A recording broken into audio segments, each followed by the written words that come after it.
May the words of my mouth and the meditations of our hearts be acceptable in your sight, O God, our strength and our Redeemer. Amen. So if you're an activist today, you constantly hear the word intersectionality. It means the way the hand is connected to the foot, the knee to the thigh bone, the way everything is connected to everything else. So if you go to an immigration meeting, you're going to be fighting about gay rights. If you go to a gay rights meeting, you're going to hear about immigration. You're always going to hear about racism and sexism, whether you're at the Rolling Jubilee or at Strike Debt. Wherever you are, you're going to hear about the way one issue connects to another. And that's why this sermon is going to do a lot of intersecting. As a pastor, you're going to hear intersectionality too, although you're going to hear about the awful relationship of tragedy and triumph. You're going to hear people say, oh my God, things are getting so much worse every day in every way, for me and for mine. And then you're going to say, haven't I heard that song before somewhere? So my question today, which I'm not going to answer because it's a big question, in this third of our series on climate change, the environment, the economy, it's going to be an intersectional question between pastoring and activism. And the question is this: how bad do things have to get before they change? For you, for Earth, for the intersections. Do you have to have a heart attack before you stop smoking? Do you have to have an atrocious rape in India to stop rape? Do you have to have a Newtown to stop guns? Do you have to leave your husband to find him? In other words, can things improve if we don't face how bad they are already? And are we facing that? As I said, don't worry, you're not going to get an answer that is above my pay grade. But you will hear a roundabout way to at least approach this important question. And I'll start with a story from a friend's report of a funeral. The funeral didn't go quite the way it was supposed to go. When the sound director, listen to me, Zach, and Robert, when the sound director was supposed to key up Frank Sinatra, I Did It My Way, a very popular song at funerals for a certain age man, something different rang through the house. There was an error, and You Ain't Nothing But a Hound Dog blasted out of the funeral home director's machine. The funeral director turned chartreuse, the chief mourner turned purple, the gathered grievers experienced their own demeanors as moving from horror back to shock, back to panic, into amusement. As the funeral director watched the crowd's mood shift, he let the song continue. You ain't nothing but a hound dog, crying all the time, ended the service in observation of this man's life, and finally the crowd's amusement just turned to open laughter because they knew the guy. They knew that he was nothing but a hound dog and that he was crying all the time. Now, I would like to have a better song sung at my funeral, at least to think that somebody finally followed my instructions about something. But I don't know. I'm really sick of whining about the environment. and about the enemies of the environment. And so here in the middle of this series on the environment, I wonder if we're really ready to question what happens if the old habits die. How will we observe the funeral, and are we not already at the funeral trying to figure out what song to play? Frank's song, I Did It My Way, would be a fitting conclusion to this stage in the development of the earth. I might rewrite it and say, we did it the masculine way, or we did it the man's way, but that would just be catty. At any of our funerals, we could have Elvis's lament posture and have it be known that we were just hound dogs and we just cried all the time. Or we could do something different. And I'm going to head towards something different. The question on our region's plate today is the same that New Orleans faced earlier in this decade. Shall we rebuild better? Hear that great progressive heartbeat. Shall we rebuild better, or shall we rebuild different? I know, differently. Shall we change before our funerals, or shall we just cry all the time? Now, on another front, I told you this was going to be intersectional, so give me a moment to connect it. I've been surprised at how many of you have wanted me to preach about the life of Pi.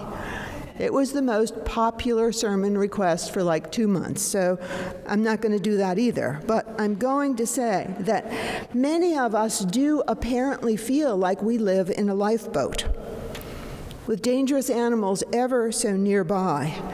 And in the book, you heard the reading, everybody wants to write a book these days.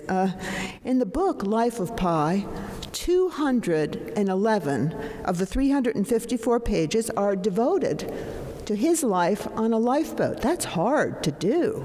I mean, how much can happen on a lifeboat? But he becomes devotional. He becomes brilliant, almost like maybe you need a lifeboat to make sense out of anything. Or maybe your identification attends to the fact that this book was rejected. This really great book was rejected by 5 houses, only to go on to get the Booker Prize and to be turned into a movie. Many of us feel like we have offered gifts to the universe, and all we get is rejection letters. We know we're doing good work, but we don't have a megaphone for it. Nobody's listening, and if nobody's listening, is it any good? Is the work any good? Or maybe the identification comes from our sense that even if we do accomplish something with strength, and even if somebody listens to it, and even if it becomes a movie, even if it starts to change the world, we'll still end up at the end of our lifeboat journey having a contest with the authorities. You know how the story ends, right? If you haven't seen it, it ends after this long journey with a tiger in tow or Pi in tow. If you haven't seen it, at the end of this heroic journey, Pi, a kid who's named after a swimming pool in Paris, experiences a great storm. They want to know, how come you're out here like this? What are you doing out here? What are you doing alive? What are you doing giving a gift to the universe? Who are you anyway, and are you legal? Do you matter? At the end of a long struggle like the kind we might have, were we to be victorious about climate change, he still has to explain himself to the authorities. He still has to introduce Richard Parker to the world. There's almost an end game that no matter how well things go for you, you still have to explain yourself. So our text today is about intersectionality for sure, about how the knee and the shoulder are connected. It refers also, in a very offhanded way, to a minor difference in the body. It suggests that we pay attention to the lesser parts because they deserve honor. And I'm going to interpret this today to mean that we attend to the differences in our genders. The only part of our body that's really different, one from another. Why? Because I'm pretty sure that to rebuild differently, we will have to lead with the lesser, meaning women, not men. Men have been in charge long enough, and they prove to be hound dogs, crying all the time while using up the Earth's diminishing resources. Of course, there are magnificent exceptions, like almost every man in this room, like Pi, like Richard Parker, the tiger, like Bill McKibben, the great environmentalist who is arguing so beautifully right now that we have to play offense, not defense, around the environment. We've got to figure out how to build and stop whining. When McKibben talks about playing differently, he means playing a different game differently. I'm not going to argue a simplistic shift in gender, but a complicated one which says that the biggest difference we could do in rebuilding would be to manage it like women, or as women would, or by paying attention to the lesser parts. The lesser parts. Back to our lifeboat. We're already in it here. Here in New York City, we have 3 possible futures ahead of us. We don't need to cry about them so much as we do need to name them. I thank Ann Matthews' article called The Future of New York for them. Future 1 is a dystopian battleground of civic chaos and decay, a debilitating entropy marked by worn-out infrastructure, vast squatter settlements, fraying public and social services, and battered ecosystems, a coastal megacity profoundly affected by global warming. In this baked apple, there's more ozone, more smog, more power shortages, more asthma, and more heat deaths. In this New York, summers begin in April and last through October. This ain't nothing but a hound dog, this city. Future 2 is a milder edition of this dystopia, a de-industrialized, formless city, still hoping for ingenious retrofitting and new ways to get power and new forms of living together, rededicating fossil fuels. Future 3 is decidedly different. It is a sustainable spirit of urban ecology with infill green initiatives, increased density, light rail, solar and wind energies, population management, a very scary subject in a city like New York, and serious facing of the authorities of oil and fracking and heat. Like Pi, when it's a different future, differently done, you do have to face the authorities about it. Such initiatives, small ones, already exist all over the world, certainly in this city. New York City is getting greener and greener. Mayor Bloomberg is actually the only one I know of who's really talking about population density. In D.C., there's farm-to-table school lunch programs. In London's congestion fees that are triple what even Bloomberg has suggested. In Paris, extraordinary investment in trees, of all things. In Salt Lake, encouragement of reflective roofing to cool the urban heat.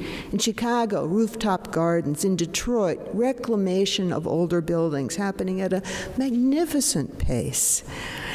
The dimming of high-rise lights during peak bird migrations in Toronto and Chicago have been very progressive. Kindness to the tigers and the birds by the people on the lifeboat is happening in partial pictures but not in power shifts yet. Not yet. So the question about option 3 is where to start. We face immediately the question of which New York to restore, or whose New York to restore, or do we want this old one back at all? And is that just such a stupid question that you shouldn't even ask it? So permit me one more visit to India today. I find myself completely unable to forget the brutal rape and murder of Jyoti Singh Pandey, which began in India on December 28th, 2012, less than a month ago. Recently, at an otherwise civilized dinner party, I realized that I went off. And I went off because it was unimaginable that yet another woman had been thrown off yet another bus. And it was simultaneously imaginable that there would be some progress, like we see between future option 2 and future option 3, some progress. And what I said was so un-Martin Luther King that I think I need to confess it today. I said that I thought death was too kind for them. And that actually some longer form of torture and trouble might be more effective, because there are consequences to violence. And if there aren't consequences to people in power, if there aren't serious consequences to those who make money off oil and keep us in future 1, or to people who rape people and throw them off the bus, how will there ever be change? So here I was, vilifying the villains, falling into the old trap of how to get power over somebody such that you could stop them from doing something. Back to my opening questions. Did it take Newtown to change guns? Does it take Jyoti's rape to change our consciousness about rape? Does it require an awful tragedy to make change? One more step down. Primo Levi is the best writer I know on the Holocaust. And what he says is he can't get over the way people get over things. He just can't get over the way people get over things. So, do I want you to get over future 1? Do I want you to get over rape? Do I want you to get over gun violence? Or do I want you to get really upset about it, such that you can't get over it so easily? Levy says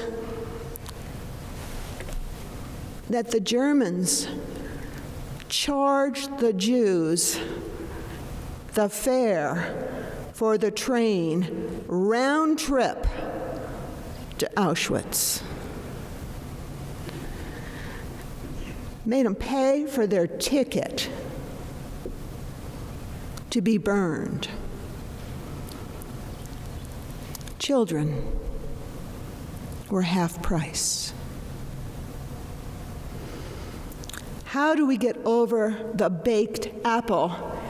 How do we stop paying the ticket on the train of our own destruction? How much more innocence in children, in women, in men, in each other can we afford to lose? How numb will we have to get for a good future for the planet? How long will we have to sit out to sea on a lifeboat, knowing that eventually we're going to have to explain ourselves to the authorities and perhaps even trick them in some way? I do know that we have to go more deeply into tragedy, deep enough to move through our desire for revenge on Daddy the hound dog or Spectra the pipeline. We will have to know that we've been done wrong, and also that we have done wrong. And what is our wrong? It's getting over things too easily. We will have to find a way to fight back better and to fight back different, maybe even not to fight. We will have to stop crying and start connecting.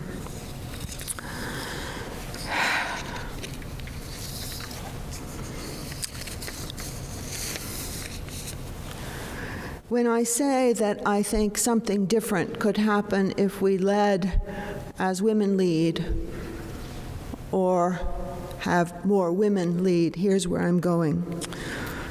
The only thing men can really do to women for sure is beat us up. They are stronger. Men are stronger, and women are weaker physically. Is that a path to a different kind of power? A power that is, in fact, physically weaker and therefore matters. As the text says, the lesser part. You don't have to help me get over my anger about that rape or the next rape or the last rape. You don't have to do that. But we together have to help each other get over anger about the hound dog. And a way through is to use our weakness as strength, as we know from Jesus, to lead with a softer power, a higher touch power, the kind Hillary Clinton names all the time as what she hears from women around the world. Again, the only real difference between men and women is that finally men are stronger and they can beat you up. And when you really can't do that, or even enforce stricter consequences for men who use their power badly, it forces you to move to another way, another future, another kind of power, a kind different from fossil fuels, because that kind of power is exhausted spiritually and materially and morally in both Christian and in Marxist terms. Another kind of power could lead us to stop crying all the time. It is, I think, the last hope we have before finding out how bad it can get, before things change. Remember that mistake, the truthful one, that happened at the funeral? I say we imitate it by consciously saying we know how bad it is in the baked apple, how far along an absurd masculinity, which is not everyone's masculinity, but there is an absurd masculinity behind those guns and behind that rape and behind the oil. There is an absurd masculinity out there. It has taken us down ridiculous roads that hurt us. Not just one part of us, but all of us.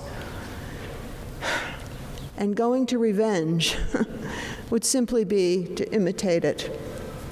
Why give it that power? Amen.